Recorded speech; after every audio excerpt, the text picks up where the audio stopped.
Now that you know how to assess the extent and type of degradation and what restoration could realistically achieve, it's time to ask the next big question. Where should you focus your efforts first?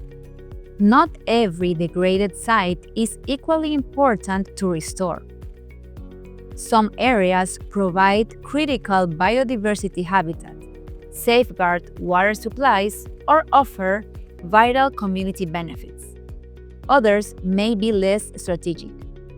The reality is, resources are limited, and smart prioritization can mean the difference between scattered, isolated projects and real system-level impact.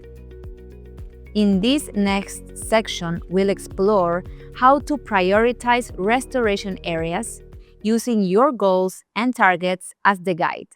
Let's dive in.